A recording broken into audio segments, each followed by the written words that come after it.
trying to sit comfortably, but also like not have all of this stuff in the way. Hello. It's been a hot minute since I've sat in this chair, had this set up, and recorded a YouTube video for you guys, but it's good to be back. I was kind of away for October, and then everything you saw in October was actually, I think, pre-filmed. I was basically in Spain for the little last bit of September and the first week of October, and then at a conference, and I have all this vlog footage that I'm still editing right now, which I will be putting up soon. But I think November is gonna be a good month because I've planned so many videos. I'm trying to publish 8 total. I don't know if I'm gonna make that, but we'll see. But that's enough yapping and catching up on what I've been up to as of late. In case you're new here and this is the first time you're seeing my face on your screen, my name is Cindy. I'm a 5th year MD PhD student, and on my channel we talk about quite a bit of different things. The theme for the last year since I've been doing this channel has been kind of pre-med advice, but occasionally I also throw in some of my reflections as a medical student and graduate student. And so with all of that introduction out of the way, today we're going to be talking a little bit about finding shadowing opportunities as a pre-med and how to go about doing that. I know for me personally, when I was a pre-med, I was super anxious and nervous about this just because I just did not know where to start. I didn't know any physicians. I didn't have anyone close to me who's applied to medical school. The idea of cold emailing and cold calling was really, really daunting to me. And so yeah, today I'm going to be offering some of my advice regarding all of that, especially when it comes to potential other avenues you could take outside of cold emailing. But don't worry, like at the end, I'll talk a little bit about some of my advice as well on cold emailing and cold calling. And down in the description box, I'll also put a template if you end up wanting to email someone. So my first tip on trying to find a shadowing experience is to actually check your school's pre-med advising office. And I know people have different experiences with their school's pre-med advising office and their pre-med advisors at their school. I actually have a podcast episode where one of my best friends and I talk a little bit about our experiences with pre-med advisors, so I'll leave that as a link down below. But in this case, all I really want you to find out through your pre-med advising office is if they have a formal shadowing program set up for pre-meds. I went to undergrad at Cornell, which is kind of in a rural environment, and so really the only big hospital around us was the community hospital, and I really wouldn't call it a big hospital. It just happened to be the kind of only hospital system. But my school did have a formal partnership program with that hospital system, at least at the time when I went. I don't really know if it still exists now. But every semester you apply, they set you up with a physician at that hospital system, and then you end up getting to shadow them for a pre-designated amount of time. You're not able to pick the specialty, that's just kind of random, so they can't accommodate any preferences. And the downside was that you really couldn't get that much shadowing hours through this program. I think they capped you at 8 hours, and I don't really remember, but I think maybe you couldn't apply twice. But it's a good way to get started and a good way to kind of get your foot in the door, at least get to know one physician, and maybe if you set up that kind of connection, ask if you can shadow them again after the program. Either way, if your school has a program like that, it's kind of low-hanging fruit. Just sign up for it, get matched, get some shadowing experiences in. My second tip for finding shadowing opportunities if you don't personally know a doctor is to check your school's career or alumni office. Usually universities have some kind of career center or like alumni connections where they try to get undergrads to be able to talk to their alumni.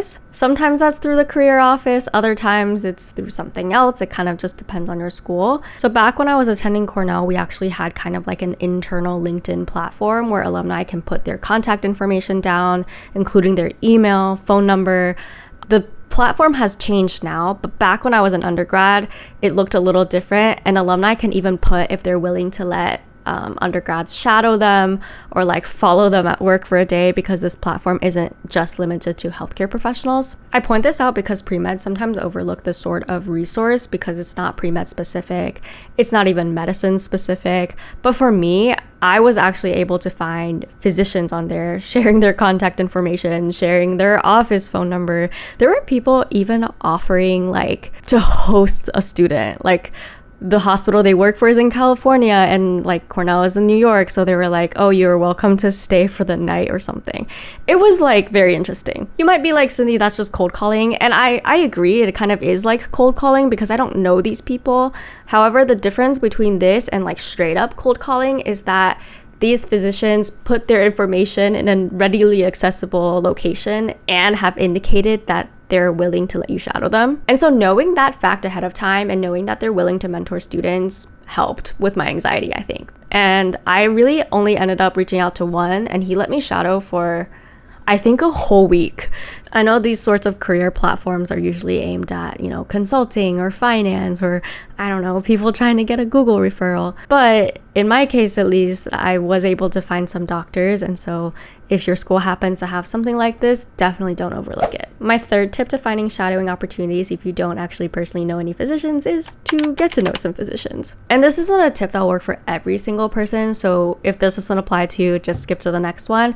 But if you're someone who is interested in doing research and you're looking for a gap year lab, a summer lab, anything like that, maybe consider working with a physician scientist. This is actually how I got the majority of my shadowing hours. So in undergrad, I worked with a surgeon on a project over one winter break. And then I did 2 gap years working in neurology. And so my attending was a neurointensivist, and I shadowed her as well. I've been so incredibly lucky to have met research mentors who are just invested in me, invested in my career, and just also want to help me succeed. And so when I've asked them, hey, can I shadow you because I want to be a doctor in the future and I'm pre-med, they were like, well, yeah, duh, come to rounds. Or they would try to schedule a time when it would be good for me to come see them do a procedure or something like that. Another bonus if you work in research with physician scientist mentors is they also have colleagues that you can potentially shadow. So once you've kind of built rapport with your mentor, sometimes they're also able to connect you with colleagues in different specialties or doing something a little bit different that you can shadow. Not always possible, but you can always ask who they know. If you guys are enjoying this video so far, please give it a thumbs up and subscribe to my channel for more videos like this. And I always welcome topic suggestions as well. I'm one person, there's only so much that I can come up with. So if you have any specific questions, feel free to leave me a comment. And now back to the video. Tip number 4 is going to be about what to do if you actually plan on cold emailing and cold calling. Cold emailing and cold calling is, to my knowledge, how most pre-meds get their shadowing opportunities. Of course, I cold emailed in a sense when I was looking through that alumni database,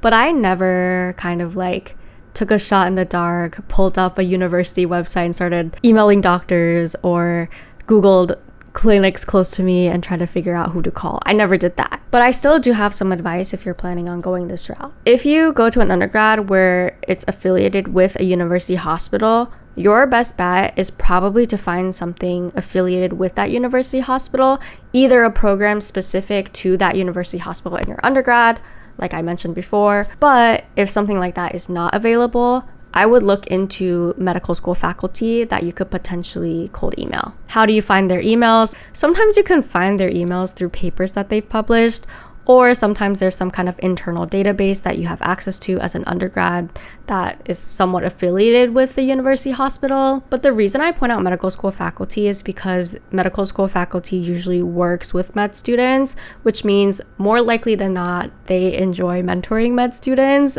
and therefore they may be more open to a shadowing student. However, through my experiences of mentoring pre-meds at my own institution, I found that a lot of these big university hospitals actually have a ton of rules regarding who can shadow, how they can shadow, all the paperwork you need to get done before you shadow. So that's kind of why I also mentioned see if you can find a program, because there may be a lot of barriers if you just try reaching out to faculty. The other avenue, obviously, is to cold call or cold email private clinics. I do think the success rate would vary a little bit, and also you have to be pretty crafty to figure out how to contact a specific physician. I've heard of students just straight up calling the clinic front desk, but again, your success rate really could vary with that. On the other hand, though, with private practice, there's less kind of rules and regulations and bureaucracy that you might find in a university hospital. So hey, maybe the success rate is better than trying to figure out a medical school faculty that might let you shadow. The thing with cold calling or cold emailing is that some places or some physicians are really open to letting students shadow. Some are quite against it, but it's kind of impossible to know this information until you've gotten the response. Needless to say, in my opinion, if you choose to cold call or cold email, it is more like a numbers game. So you just have to keep going until someone says yes to you, and someone will say yes to you. It just might take a while. So yeah, my tip is really to not get discouraged if you don't find success right away. It may just take a while. And down in the description box, I will leave some cold calling and cold emailing templates for you to consider and look at and adapt for your own needs if that's helpful to you. For the last little bit of this video, I'm going to talk about shadowing more in general. The first being a question I get really frequently, which is how much shadowing do you need? I made a video almost a year ago now about how I got to be an MD PhD student, kind of what I did in my application.